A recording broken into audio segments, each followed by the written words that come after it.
Ever struggled with the old one's army? Wondered which sentry to use? Never heard of the damn thing?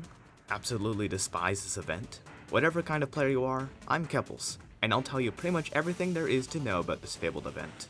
Let's begin with a basic overview. This event is split into 3 tiers. The tier you fight depends on your world's progression. You start with tier 1, unlocked after beating your world's evil boss. Once you beat any mechanical boss, you switch to tier 2. And once you beat Golem, you switch to tier 3. If you want to fight this event, you'll need a Tavernkeep, which starts appearing unconscious anywhere in your world after unlocking the first tier. Once you find them, interact with them to wake them up. Then you can open up their shop. Make sure to buy an Eternia crystal stand to place down, and Eternia crystals to use with the stand. The Tavernkeep also sells ale, and a pylon if they're happy enough. The rest of the items cost defender medals, such as the Defender's Forge, a safe-like portable storage item, as well as all sentries and all armors, which some will only appear after unlocking the 2nd or 3rd tiers of the event. How do you get these defender medals? First, the Tavernkeep has an Eternia crystal option, which gives the player 10 defender medals when interacted with for the first time.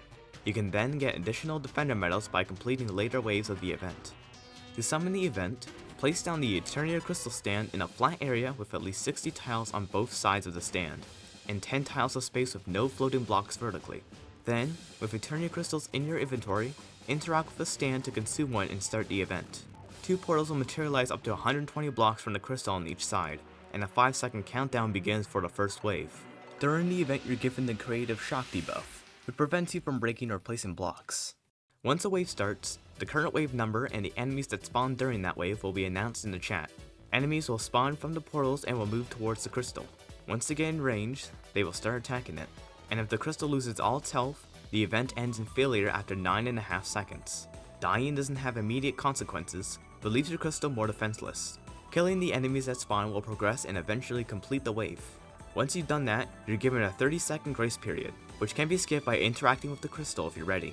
New waves may introduce new enemies and change the rate at which enemies appear. Once you reach the final wave, you will quickly be greeted by a mini-boss, which has more health and complicated attack patterns compared to the rest of the enemies. Tier 1 has a Dark Mage, Tier 2 has the Ogre, and Tier 3 has Betsy. For the former 2 tiers, killing enemies will progress the event as normal, but progress will be capped at 99% if a mini-boss is alive. Tier 3 instead ties the progress of the event to how much of Betsy's health you depleted, meaning that killing regular enemies will not progress the wave. Once you kill a mini-boss and complete the event, everything will go up in a blinding flash, and the enemies and any Tavernkeep sentries placed during the event will disappear. But what is a sentry? They're stationary turrets that attack enemies within their range. They deal summon damage and receive summoner bonuses, but these should be used by any class for this event. They also stay in the world even after you die, unlike minions. To place a sentry, click where you want it with your cursor. Most sentries are grounded, so trying to place one mid-air will place it on the highest possible tile below. The Tavernkeep sells 4 types of sentries. The first being the Ballista, which launches bolts in a straight line that can pierce a maximum of 3 enemies. Their bolts become gravity affected after a few seconds, and get destroyed by hitting blocks. The second sentry type is the Flame Burst, which shoots fireballs that create explosions upon contacting an enemy or blocks. However, they can only shoot within 45 degrees or above or below themselves horizontally. The third sentry type is Lightning Aura, which does constant attacks to all enemies within its 9-tile radius. They ignore defense, except for those with 1,000 or more, and only receive 50% of tag damage due to the low base damage. The last one is Explosive Trap, which creates an explosion once an enemy gets near, damaging all enemies nearby. All 4 of the Tavernkeep sentry types fall on a scale of base damage and attack speed. Ballista has the highest base damage but the slowest attack speed, while Lightning Auras have the quickest attack speed but the lowest base damage. How do you use these sentries during the event? You will use a currency known as Ethereum Mana, which you get given 10 to start. That's the amount you need to summon 1 sentry. You can obtain more from killing enemies, which you should end up with a number divisible by 10 at the end of each wave. When the blinding flash happens at the end, all the Ethereum Mana on the ground and in your inventory will disappear. Now, while not intended, you can store the Ethereum Mana in a chest before the flash happens. As long as you don't open that chest outside of the event, the Ethereum Mana will be saved. Then once you start the event again, you can open the chest to reclaim that Ethereum Mana and use it to summon more sentries than you're intended to. Now, where should you place these sentries? Ballistas work best when you place a good distance away from the portals, so they can attack enemies from a distance without getting swarmed. Flameburst should be placed away that same distance above ground on platforms, so they can attack wyverns easier, and can use their area of effect attacks to cover more enemies. Lightning auras and explosive traps should be placed at the portals, although it may be a good idea to have some placed at the crystal to defend it. You can't place sentries during the event on top of each other, especially lightning auras. However, there is a way around this, by creating a continuously actuating platform hooked to a timer 10 or so blocks above where you want the sentries. You can then place sentries on the platform and they will fall onto each other when actuated. This could be used next to the portal or at the crystal to focus damage on one location. Outside the event, you can place sentries using sentry slots, which work like minion slots. You start with only one slot, but you can gain more from equipping certain armor, using the war table, or equipping accessories. Sentries placed with sentry slots will despawn after 10 minutes, and can be placed directly on top of each other without the need of sentry stacking. Any Tavernkeep sentries placed upon starting the event will disappear, since they're only meant to be summoned using Ethereum mana during the event. There also exist 5 other sentries outside of the Tavernkeep: the Hoons of Shooters, Queen Spider Staff, Staff of the Frost Hydra, Lunar Portal Staff, and Rainbow Crystal Staff. You can only place these using sentry slots, but this means you can use them alongside the Tavernkeep sentries during the event. What about the armor sets the Tavernkeep sells? These sets each focus on boosting one of the 3 original classes' damage, along with summoner damage and giving extra sentry slots. Each set also comes equipped with a set bonus that buffs the abilities of one of the 4 sentry types from the Tavernkeep. First are Squire Armor and Valhalla Knight Armor, which focus on defensive melee stats and ballista sentries. Their set bonuses increase ballista shot velocity, their piercing, and grants the player the ballistic panic debuff upon taking any damage, which increases the fire rate of ballistas dramatically for 5 seconds. Additionally, the Valhalla Knight full set buffs the fire rate of ballistas both in general and during ballista panic. Next are Apprentice Armor and Dark Artist Armor, which focus on magic stats and flameburst sentries. Both full sets will boost the flameburst's range by 50% and increase their angular limits to 84 degrees above or below them. Dark Artist also increases the size of the explosions created by the flamebursts. Third, we have Monk Armor and Shinobi Infiltrator, which focus on attacking melee stats and lightning aura sentries. Both full sets increase the attack rate of lightning aura sentries and allow them to deal critical hits with a fixed chance. Shinobi Infiltrator increases the crit rate further and their radius by 4 tiles. Lastly, there is Huntress Armor and Red Riding Armor, which focus on ranger stats and explosive trap sentries. Both full sets make the explosive traps attack faster and allow them to inflict the oil debuff, which boosts the damage from fire related debuffs. Red Riding Armor also buffs the attack rate even further. Now, out of the 4 types of sentries that Tavernkeep sells, which should you use? I ran tests for each sentry and timing how long it takes to complete each wave for each tier, running with Summoner class with whips and minions. I used a small 120 wide arena for the first 2 tiers, and a large 240 wide arena for the last tier. Take these with a grain of salt, since spawns are consistent, and some sentries may kill more mini-bosses than others, which may extend the time on final waves.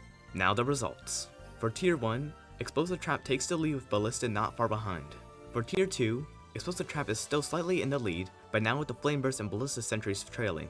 Hunters and Squire perform the best out of the 4 armors, with Apprentice's sentry buffs not quite keeping up with the lack of minions. For the last tier, Ballista takes a very slight lead over Explosive Trap, with Flame Burst becoming the worst again. All 4 Tier 3 armors this time are ahead of the regular setups, but it still comes down to Explosive Trap versus Ballista at the end of the day. So why does this happen?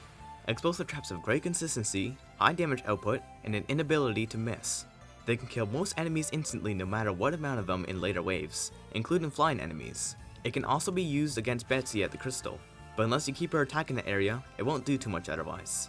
The fire rate boost from the Huntress set or especially the Red Riding set allows explosive traps to kill the tankier enemies more effectively as well.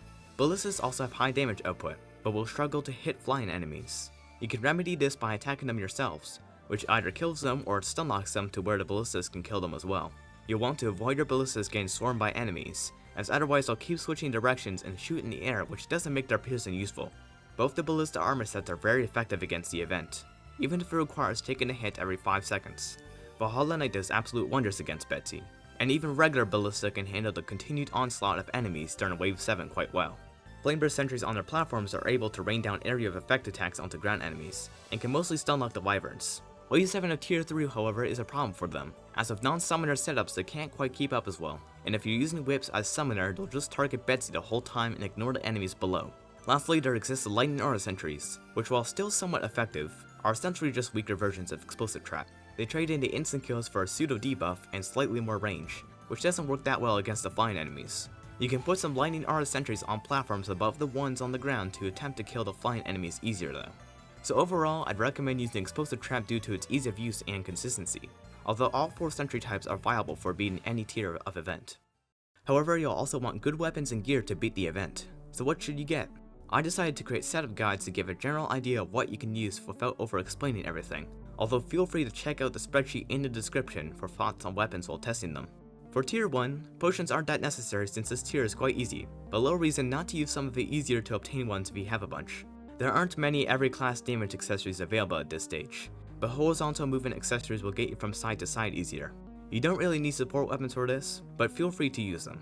Star Fury could be used here as support to take them down from a distance, but you can probably just use your actual weapon as well. First we have the melee setups, which the bullet weapons are your best bets here, with Volcano up close and Flamerang from afar. Next is Ranger, which any of the bows using piercing arrows will be the ideal option for this. I do want to mention that the sand gun with evil sand can be used here as well for its piercing, but make sure you cover your arena's floor in rails or another tile that breaks sand. Otherwise you'll start placing sand everywhere, which can't be removed during the event using conventional tools. Also, Star Cannon's power isn't needed here. Use the stars for something else.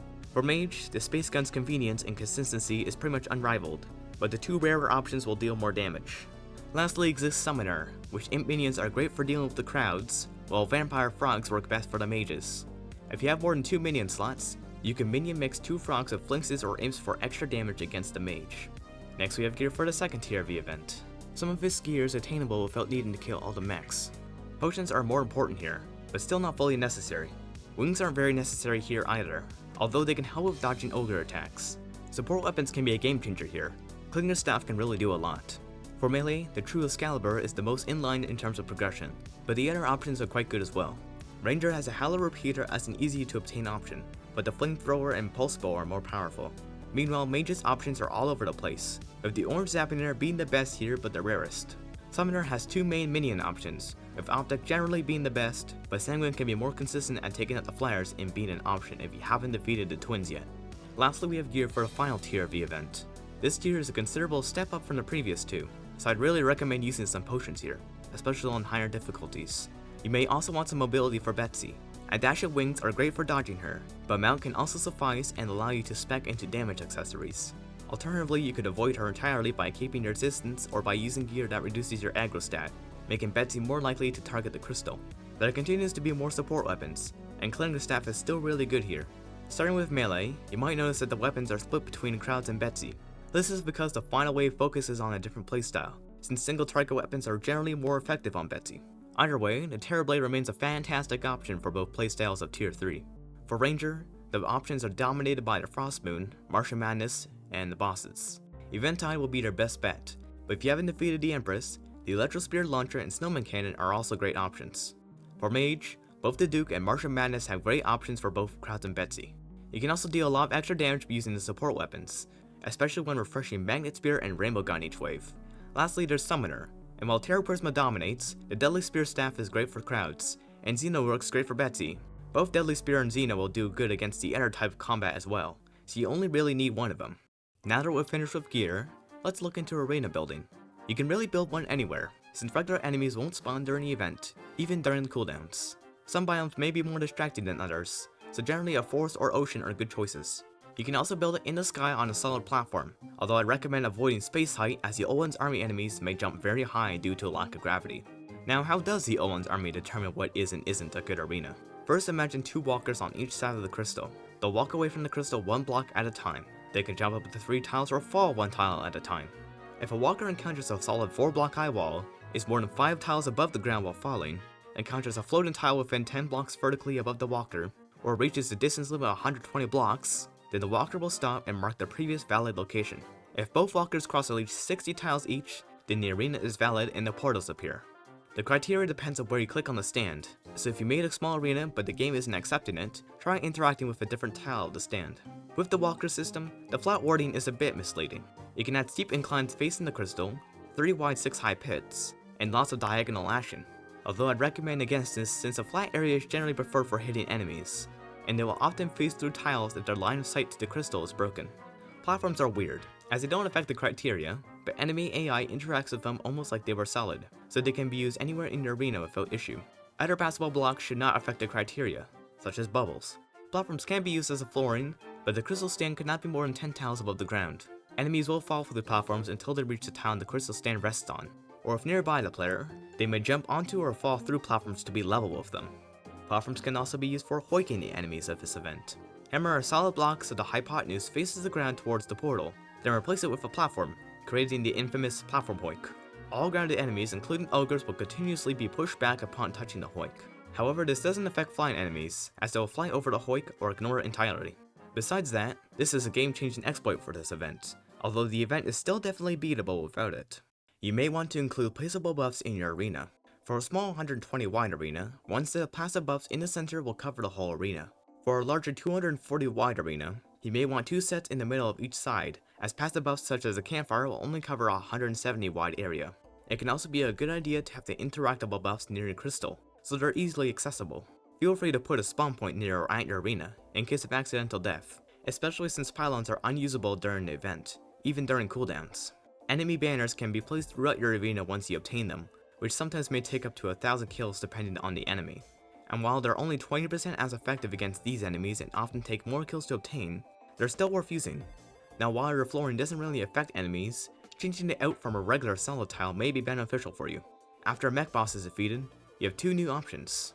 Asphalt, which boosts your movement speed when walked on, and conveyor belts, which can be used for bringing ethereal mana and other items right to you. As of 1.4.4, they don't move enemies or sentries, but will still push you around. You can also place rails on the ground to make use of minecarts, and while you'll deal high contact damage and knockback to your enemies, they will also deal the former to you. If you're planning on using Ballista Panic strategies via Squire or Valhalla Knight armor, you could place a spike or 2 on your floor. This allows you to activate the buff while only taking 60 damage from the spike in all difficulties, which gets reduced by your high defense. What about liquids in the arena? Well, it doesn't affect the criteria whatsoever, although for example, lava won't deal damage or even afflict a fire debuff, but can destroy the crystal stand and any ethereal mana drop if it's high enough. Enemies here also aren't affected by water or honey, and will not be slowed, but you could still create a small pool of honey for giving yourself the honey life regeneration buff if you want. Surprisingly, Shimmer will slow down the enemies, and they won't disappear. However, beware that Shimmer can reflect your projectiles, and you need to siphon some from your Aether using pumps unless you defeated Moonlord.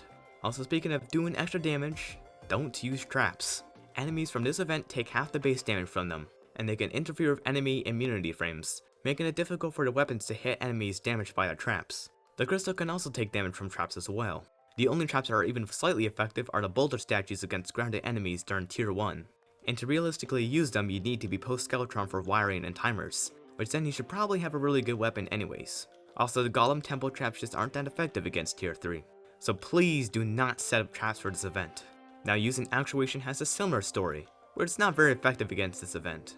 Blocks that are actuated will be treated as if they weren't there when calculating arena criteria, but when you reactivate them during the event, the enemies will pass through them as normal, so they can't be used as barriers. However, the tiles below the crystal stand can be actuated and broken, which will drop the crystal. You can drop the crystal into the void, although you won't get any defender medals from it, and enemies will face towards it when attacked. The crystal can also be dropped into a hoik system and be hoiked, although I currently haven't found a setup that works well, and hoik setups can take quite a while to build. You're probably better off just using the hoik platform exploit, which takes less than a minute to set up. You may want an arena for Betsy, as it can help with dodging her attacks. A platform at least 12 tiles above the grounded action in your current arena already gives you more room to fight, since the grounded enemies can no longer reach you. A second or third platform at least 25 tiles above other platforms can give you more spaces to land above the crystal. It's important not to have platforms too close together, as falling can be a good strategy to avoid her dashes or breath attacks, and you don't want that vertical movement interrupted too often. You can also have your arena further away or further above the crystal, so you can fight Betsy without her targeting the crystal and throwing your movement off. Of course, if you're using an infinite flying mount, you probably won't need an arena for her. Now that you have sentries, gear, and an arena, let's go over strategies for each tier and mini-boss. For the first tier, you can just go back and forth between portals for the first 3 waves, as the goblins, bombers, and javelin throwers aren't much of a threat if kept under control. Once you reach the 4th wave, you'll need to keep a better eye around the crystal to catch any Ethereum wyverns, which will pummel the crystal's health quickly if unattended. Wave 5 brings the Dark Mage mini-boss into the fray, and they have 3 possible attacks. The first being an orb attack which they throw at the player. This attack packs a punch, but you can usually see it coming due to the charging animation. The second attack is a healing spell, which heals any nearby enemies up to 500 health. The final attack is a summoning ritual where they summon a bunch of skeletons. They appear from purple clouds of smoke, which can damage you upon contact before the skeletons appear. As long as you keep some distance while watching what the Dark Mage is doing, you should have an easy time defeating them, especially since they move at a worm's pace. Next exists the second tier, The first wave only features goblins and javelin throwers, meaning you can do the portal to portal strategies as before. The second wave introduces kobolds, which can be killed quite easily despite their explosive nature. The third wave reintroduces the bombers and wyverns, meaning you should stick closer to your crystal to defend it if necessary. The fourth wave introduces dragons, which are tanky enemies that spit out a lot of projectiles when close to the crystal. They should be your priority outside of wyverns. Wave 5 is a similar deal, except it features the faster kobold gliders. Wave 6 adds in winter beasts, which are tanky but pretty much harmless, except they will lower your defense when in their aura once they camp close to the crystal. Once you reach the final wave, you'll be greeted by the Ogre, a fast-moving, tanky, powerful behemoth with 3 different attacks much like the Dark Mage before it. These fire out depending on your distance from it. They will first try to prioritize jumping upward and then landing to create a shockwave in front of it if the player gets within 26 tiles. If not, then they could use a spitball attack if the player is further than 10 tiles, which will slow the player's grounded horizontal movement dramatically for 15 seconds if nearby once it lands. Otherwise, they'll club you head on with a melee attack. This can take out a devastating chunk of your health on higher difficulties. So keep some distance, especially when the Ogre goes to jump up for a shockwave. The spitball ooze debuff can be countered by flying, or by staying far enough away from the landing destination. And even though I did say keep distance due to the Ogre's fast speed, you could get near and above it to distract it from getting to your crystal too quickly. Be ready to escape that area upon any sudden movements. Lastly, there is the final tier, which is significantly more difficult than the other two. The first wave begins calmly with only the goblins, bombers, and throwers, but the second wave introduces kobolds, and the only new non-mini-boss enemy for this tier, Aetherian lightning bugs. These guys are fast moving, will fly, and will shoot up bolts once near the crystal that will half your damage upon contacting them. So be sure to stick near the crystal to catch them all. Thankfully, they disappeared during wave 3, but dragons are reintroduced and are tanky as usual. Aetherian wyverns also return here in a wave after this. Continue to stick near the crystal to look out for these wyverns. Kobold gliders and the Dark Mage make their return for wave 4. The tier 3 Dark Mage has buff stats, but is still slow moving and easy to pick off. Wave 5 switches out the Mage for the Ogre, and reintroduces winter beasts. The tier 3 Ogre has quite powerful attacks, and can be difficult to take out before it can reach the crystal. Wave 6 becomes a huge mess, including both buff mini-bosses and the return of Aetherian lightning bugs. It can be a good idea to focus on reaching completion of this wave by killing regular enemies before finishing off the mini-bosses. Otherwise, you could be stuck fighting a newly spawned Ogre during the 30-second cooldown before the final wave. Thankfully for wave 7, things calm down a bit, leaving you only with the goblins, bombers, javelin throwers, dragons, and winter beasts. Your sentries should be able to take care of most enemies, allowing you to deal with Betsy. This boss has a pattern of attacks that continues to loop for the whole fight, starting with 2 dashes towards either the player or the Aether crystal, depending on distance from both and the player's aggro stat. After the dashes, Betsy sprays her flamethrower across a horizontal path. Drinking an obsidian skin potion could be helpful for giving immunity to the on fire debuff given by this attack. After that, Betsy will dash once more, and then will spit out 6 gravity effective fireballs. Then Betsy has a 3 in 4 chance to do a loop-de-loop attack. If not, she skips to the next attack, which is another sweeping flamethrower. Lastly, she summons 1 to 3 wyverns both beside her and at either of the mysterious portals. She can't have more than 5 Aetherian wyverns alive at a time though. After that, the cycle repeats, starting with the double dash again. Moving perpendicular to her whenever she dashes can be a good way to dodge them. For the flamethrower and fireball attacks, have space below you that you can fall through to go under those attacks. You can rack up most close damage during her wyvern attacks since she stays mostly still while summoning them. Brace yourself for the double dashes to come after though. You may also want to spec your aggro stat for this fight. Higher aggro will make Betsy focus the player more often, while lesser aggro will keep Betsy on the crystal. The latter can be good for camping out Betsy from a distance, since she doesn't deal too much damage to the crystal. Now what items do you get from this event? Will they come entirely from the mini-bosses, or are bought from the Tavernkeep as discussed before? Starting with the Dark Mage, which drops an assortment of items. The Squire's Shield and Apprentice's Scarf will both give 10% summon damage and a sentry slot when equipped, but equipping them both won't give extra summon damage or sentry slots. The War Table is a placeable buff, which when interacted with, gives an extra sentry slot. In Master Mode, they drop the Dark Mage's Tome, a mount that has a top speed of 41 miles per hour, and with similar vertical mobility to the Flying Carpet accessory. Other than that, there's 2 pets, and the decorative War Table banners rounding up the unique drops. Now compared to the Dark Mage, the Ogre drops more useful items for all classes for its stage of progression. First, the Huntress's Buckler and Monk's Belt, which will give the same effects as the Squire and Apprentice versions from the Dark Mage, and also cannot be stacked with them. Secondly, 5 different weapons. The first being the Sleepy Octopod, a close-range melee weapon that spins around and creates a shockwave when on the ground. The second is the Ghastly Glaive, a close-range melee spear that summons ghosts as the glaive hits enemies. The third being the Brand of Inferno, a close-range melee sword that gives the ability to brace for attacks when a shield is equipped. If timed correctly, it will parry and negate enemy attacks, and gives the next melee strike a 5 times boost to its usual base damage. The fourth is the Phantom Phoenix, a ranger bow that shoots 2 arrows at a time and a piercing phoenix every 3rd shot. The phoenix will explode much like the Flameburst fireballs do upon contacting blocks. And lastly, we have the 5th weapon, the Tome of Infinite Wisdom, which has 2 attacks. One that shoots pages at your enemies, good for single target, and one that shoots tornadoes that pierces enemies infinitely, good for crowds. The Ogre also drops the Creeper Egg, a decent light pet for this stage before a wisp in a bottle. The re-inclusion of the Dark Mage and Ogre during earlier waves means you can get their drops again, although at lesser rates not flood the player's inventory with items not as useful for the stage. Betsy also has a handful of drops. 4 weapons, starting with melee Sky Dragon's Fury, being the second Olin's Army weapon to have 2 attacks. The first attack spins it around much like a sleepy octopod, but no shockwave. The second attack shoots out 3 energy orbs that transform into Electro-Spears after traveling no more than 30 tiles. Next is the Flying Dragon, a melee broadsword that shoots a hearty slash that travels through blocks and can pierce up to 4 enemies. After that is the Aerial Bane, a ranger bow that launches a volley of 6 special arrows at a time. It deals extra damage to airborne enemies above 12 blocks, and the arrows will split into 5 separate arrows upon hitting an enemy, which won't split again and will explode instead upon hitting another enemy. Lastly, there's Betsy's Wrath, a magic wand that shoots 3 fireballs which inflict Betsy's curse debuff upon hitting enemies, which decreases their defense by 40. Betsy may also drop a pair of Betsy's wings, which are comparable to the Fishron and Empress wings dropped by their respective bosses. These wings have a hover ability, allowing the player to move faster horizontally without moving vertically. Now, are these weapons actually any good? Let's start with the Ogre weapons. The 3 melee options when using a tank build perform quite well against the Destroyer, and less so Plantera. Brain of the Inferno is definitely the best one for a tank scenario compared to the other 2, which are also more awkward to use, although the broadsword still falls short of the effective backlinks, and also just lacks range.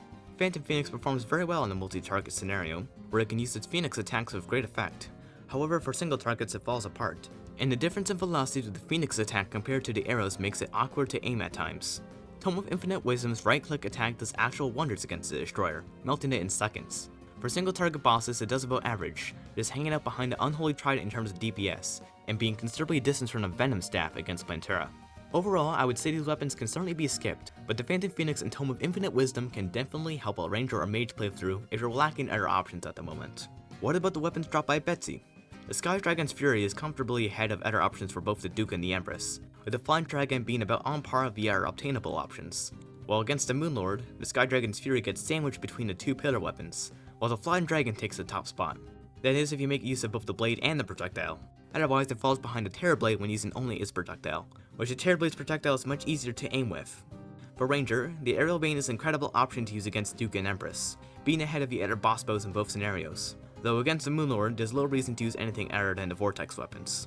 Lastly, Betsy's Wrath is a fine weapon for those 3 bosses on its own, which can get the job done, although I wouldn't recommend it going for it just for this purpose. As a support weapon, it does best with weapons that don't deal a lot of damage per hit, since the reduction of damage via enemy defense is more impactful with those. Remember that you'll need to replace the debuff every 10 seconds, which that time may be handy to keep track of since the effect can be hard to see on some bosses. And you'll need to factor in the loss of damage when taking time to attack with the Betsy's Wrath, which is probably why it is slightly worse when used with an already high base damage Terrorblade. Overall, all 4 Betsy weapons are very capable of dealing with late hard mode, and can help against the pillars or against the Moonlord in some cases. Now this is a slightly different topic. Is it worth using the Tavernkeep Sentries or any sentry outside of the event? While they start to provide free damage against regular enemies, events, or bosses, I'm curious as to how much of an increase they have against bosses. For Deerclops, Explosive Trap does consistently well since that boss stays in one spot fairly easily. For Skeletron, Explosive Trap can also do well with the right movement, but it is also competing with Ballista and Houndus Shooters. It's also becoming apparent that Sentries benefit Summoners more than the other 3 classes. For Destroyer, Explosive Trap is quite ahead of the others, and using pretty much any tier 2 Sentry will deal considerably more damage for a Summoner. For the other 2 mechanical bosses though, Queen Spider Staff is quite far ahead of the 2nd tiered Sentries from the Tavernkeep. This pattern continues with Plantera, although Ballistas can do quite well here when combined with Squire Armor. For the Duke, tier 3 Sentries don't really do a whole lot, probably because the fish quickly moves around so much. They are slightly more effective against the Empress, since it's easier to keep her roughly in one spot so the Sentries can deal damage. Overall, they generally will just deal chip damage, but when focusing on Summoner they can sometimes deal a large chunk of the damage, especially against the Destroyer and somewhat the other 2 mechs. Many people complain about the length of this event, and that it can be a waste of time, but how long does this event really take? Each wave requires a specific amount of kills and spawns enemies at a consistent rate, so an estimated time can be calculated from that. For example, the first wave of tier 1 spawns 2 enemies every 90 frames, and requires 60 kills. Thus, by dividing the spawn time by the enemies per spawn, and then multiplying by the amount of kills, we get 45 seconds for the first wave. In expert mode or higher, you only need half the kills, thus causing that time to be around 22.5 seconds. This pattern can be done for the rest of the waves and tiers, although waves 3, 5, 6, and 7 in tier 2, and waves 1, 2, 5, 6, and 7 in tier 3 may sometimes have more than 2 enemies per spawn based on random chance. With that and counting the 5 seconds at the beginning, the 9.5 seconds at the end, potentially factoring in the 30-second cooldowns for almost every wave except the last, and considering extra time to kill some enemies as seen in the Sentry tests, we can get some answers. Tier 1 should take around 4 to 6 minutes in Classic mode, and 2 to 4 minutes in Expert mode. Tier 2 should take around 6 to 9 minutes in Classic mode, and 3 to 6 minutes in Expert mode. Tier 3's first 6 waves should take around 5 to 8 minutes in Classic mode, and 3 to 6 minutes in Expert mode. The length of the fight with Betsy depends on your difficulty, gear, and weapons. In Master mode, Betsy took on average about 55 seconds from all tests of good gear, but ranged from 17 seconds using Terra Prisma, and 96 seconds using the Staff of Earth. So generally you may expect our fight to take around 1 to 2 minutes in Master mode. The final expected time for Tier 3 being around 4 to 8 minutes in Expert or higher does sound like a lot, but it is slightly shorter than the length of the Holiday Moons, which take 9 minutes if making use of the entire night. Martian Madness can also take quite a few minutes to complete, especially if you find yourself dying a lot to it. Compared to other events, the setup time is also less. It basically takes no time to buy a crystal stand from the Tavernkeep, can be spawned in at any time, and if you have a boss arena, you can usually make use of that for this event. Meanwhile, other events and bosses usually require either a rare enemy spawn, or requiring the farming of materials from enemies or bosses every time you want to fight them. Although for the final tier of the event, you generally will want a weapon from another event or post-golem boss anyways. Now, how much harder is the event in the For the Worthy or Get Fixed Boy seats? The Owen's Army and Betsy don't have any specific legendary mode changes, but still receive the contact damage and health buff from going up a tier in difficulty. The health buff does not affect the crystal, and will have the same health in legendary mode as in master mode. The final tier of the event is definitely still doable as any class with good weapons and a good sentry like the explosive trap, but keeping an eye on your crystal is even more important, as some enemies like Aether and Wyverns can tear to shreds even quicker, and they may not die as easily from your sentries. Also, make sure to avoid contact damage whenever possible due to the For the Worthy contact damage increases. A few things happen to this event in multiplayer. In expert mode or higher, enemy health gets scaled depending on the amount of players. You also get more Ethereum mana via the same scaling method, often resulting in uneven amounts of Ethereum mana per round. You may want to have one person focus on the sentries, so everyone can pool their collected Ethereum mana to that person at the end of each wave. Also, much like treasure bags, each player will get their own defender medals given they're in the world. Each player will also get their own defender medals from the Tavernkeep using that Eternal Crystal option, meaning a bunch of friends can give the defender medals to one person so they can buy higher equipment quicker. Of course, this assumes you have friends. You may often find yourself doing the event multiple times to get enough defender medals for current or future items. Tier 1 awards 5 defender medals per event. Tier 2 awards 25 defender medals per event. Lastly, Tier 3 awards 100 defender medals per event. Although in expert mode or higher, you can get 30 to 49 extra defender medals from Betsy. A Tier 2 armor piece or sentry will cost 15 defender medals each. This means 3 Tier 1 events for a Tier 2 sentry down the line, and then there are 9 Tier 1 events for a full armor set. You'd only need to do 1 Tier 2 event for that same sentry, and a total of 3 Tier 2 events for a sentry plus Tier 2 armor set. What about the Tier 3 items? Well, a Tier 3 sentry costs 60 defender medals each, and a Tier 3 armor piece costs 50 defender medals each. You need to do 3 Tier 2 events for a Tier 3 sentry, or 6 Tier 2 events for a full Tier 3 set. For both a Tier 3 sentry set, you would indeed need 9 Tier 2 events. Reaching Wave 6 and Tier 3 2 times is enough for a sentry, or by completing Tier 3 once. You'd need to do 2 full Tier 3 events in Expert mode, or 3 full Tier 3 events in Classic for a full armor set plus sentry, which costs 210 defender medals.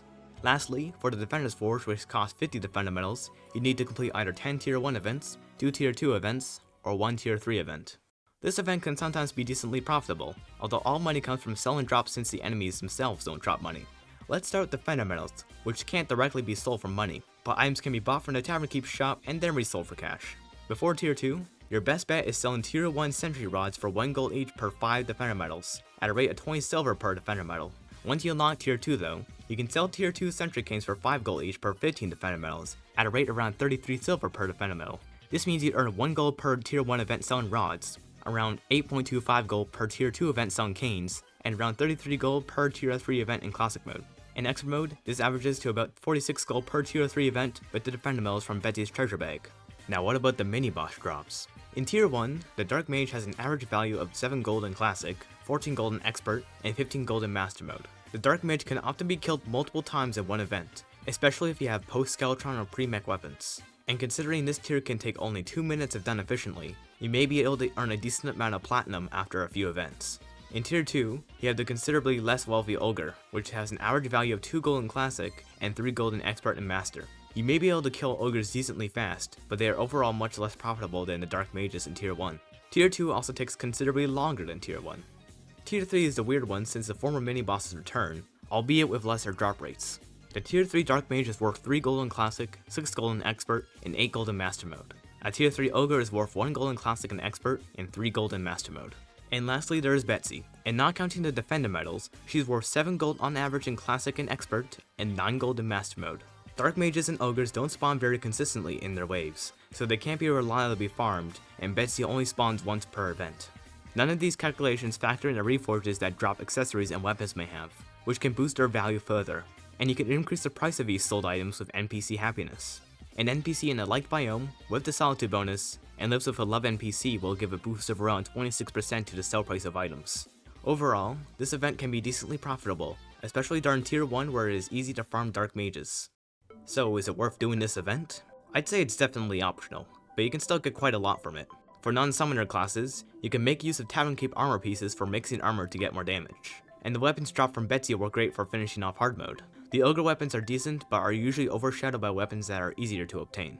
Betsy's wings are also quite a good option for the Moonlord fight when combined with a Soaring Insignia, due to the speed and acceleration of the hover. So for non-summoner classes, I would suggest doing at least the final tier in a playthrough, although it may be easier to farm Defender medals from a previous tier for a Tier 3 Sentry. With Summoner, however, I would recommend doing all 3 tiers since the Sentries can help quite a lot throughout the game. They can be used for Aether events, fighting bosses, farming enemies, or exploration in caves. You also get the Sentry accessories, the War Table, and tankier sets like the Squire or Valhalla Knight armor. Overall, it's just one of those events that you can choose to get extra gear from, but it's definitely skippable much like the Holiday Moons or the Martian Madness are in a playthrough. That's all though. Feel free to subscribe for more Terraria, and for other random stuff I post. And let me know if I miss anything related to this event in the comments.